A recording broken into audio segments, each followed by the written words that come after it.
Welcome back, or welcome for the first time. I'd like to ask you for a small favor, a gift for your future self. Before you drift away, if the weight of my words feels like a blanket gently settling over you, please subscribe to this channel. Don't think of it as a button to click. Think of it as setting a bookmark in the book of your nights, a promise that when the thoughts circle again, this specific calm will be waiting. A single tap to ensure this door remains open. Now let that thought go. Your work is done. Your only task now is to receive. Tonight, we are not exploring a theory for sleep. We are exploring the conspiracy theories of sleep. We are turning the lens inward, away from the stars, away from the Earth's hidden maps, and into the most mysterious landscape you will ever know, the one you visit every single night. The conspiracy, simply put, is this: what if sleep is not what we think it is? What if it's not a shutdown, a blank space, a system reboot, but an activity? A journey to a place, a state of being with purpose and rules we have collectively forgotten. This idea preys on a deep, universal human feeling, the discontinuity of the self, that eerie sense when you wake that you have been somewhere else, that hours have vanished without a trace, leaving behind only the faint, dissolving ghosts of dreams. Our waking minds, those desperate pattern makers, cannot accept this void. They must build a story. And so the whispers begin. The most ancient version of this story is the idea of the astral plane or the spirit world. Across countless cultures, sleep is seen as the temporary release of the soul from the body, a time when the true self travels, learns, battles, or communes. This isn't a metaphor to them, it's a geography. A conspiracy of geography hidden in plain sight, accessible only through the unlocked door of unconsciousness. Think of your most vivid dream, the one that felt more real than reality. The conspiracy theorist whispers, that wasn't a neural misfire. That was a postcard. It suggests we are dual citizens of the waking world with its physics and limitations, and of another with its own logic, its own landscapes, its own inhabitants. And every night we cross the border, leaving our bodies as empty vessels. Why have we forgotten? The theory posits a great fall, a forgetting, that we traded this innate travel for the dense, heavy consciousness of the real world. That sleep is now a clumsy, fragmented attempt to return to a homeland we can no longer properly map. Your mind hears this and something tingles. It appeals to the part of you that feels profoundly that dreams are too strange, too narratively rich, to be mere junk data. It offers a why, a purpose for the madness. Now, let's follow a colder, more modern thread. The 20th century twist.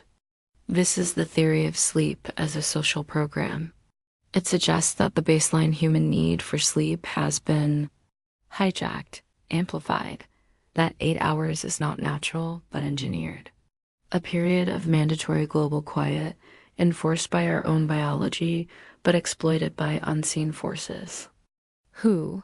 Perhaps a hidden global elite, a cabal that runs the world while we are, quite literally, unconscious.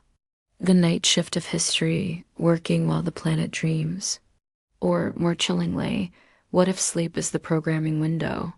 What if the blank slate of delta wave sleep is the perfect time to broadcast suggestions, to smooth out the day's descent, to reinforce compliance? The quiet hum of the power grid, the faint signals of global communications networks, not as pollution, but as a carrier wave for subliminal calm, for passive agreement. It explains the groggy frustration of modern life, the waking sleep feeling. The theory whispers, you are never fully awake. You are only ever between sessions. This plays on our deepest social anxieties, that we are not in control, that our thoughts are not our own. It takes the universal vulnerability of sleep, our most defenseless state, and proposes it is not an accident of evolution, but the very point of attack. Your mind, sensing the vulnerability, clutches at this narrative. It gives a shape, an architect, to the formless unease. And then there is the most personal, the most psychological layer, the theory that we meet ourselves there, that every character in your dream, the stranger, the monster, the lost lover, the guiding figure, is a disowned piece of you. That sleep is not a journey outward, but a desperate nightly counsel of a fractured self. The conspiracy here is internal.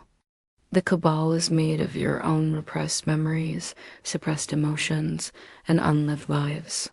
They plot in the shadows of your subconscious. The bizarre logic of dreams is their native language. The plot to overthrow the waking you, the ego, is always in motion. The nightmare is a coup attempt. The peaceful dream is a temporary treaty. This theory is terrifying because it is unfalsifiable. It places the enemy within, and it offers a seductive promise. If you could only remember, if you could only stay conscious in that realm, you could become whole. You could integrate the cabinet. You could rule both kingdoms. Your mind, seeking self-mastery, lingers here. It's the ultimate puzzle, the puzzle of you. Now, feel the weight of these three layers: the mystical traveler, the programmed sleeper, the fractured self. Your mind, in its last moments of wakefulness, may hover over one. That is your psyche telling you what it fears most, or what it longs for most. The isolation of a soul unmoored. The powerlessness of a citizen under unseen control. The civil war of a divided consciousness. Here's the final truth, the one that lets you release them all. It does not matter which story is true. What matters is that sleep feels like a conspiracy. It feels like a shared secret we all keep but can never discuss. A nightly abduction we all agree to call rest. And that shared feeling is the real hook, the real retention. You stay because you recognize the mystery in yourself. So tonight, do not fight the abduction. Do not resist the program. Do not fear the internal counsel. Lean into the conspiracy. As your eyes grow heavy, imagine you are not falling asleep, but reporting for duty, accepting your temporary passport to the other place. Your body is not a prison you are leaving. It is the launch pad. The bed is not a place of rest, but the station platform. Let the theories blur. Let the purpose fade. Whether you are a traveler, a subject, or a parliament, your mission tonight is the same: to surrender to the journey. The whispers will be here when you get back. For now, let the mystery take you. Good night.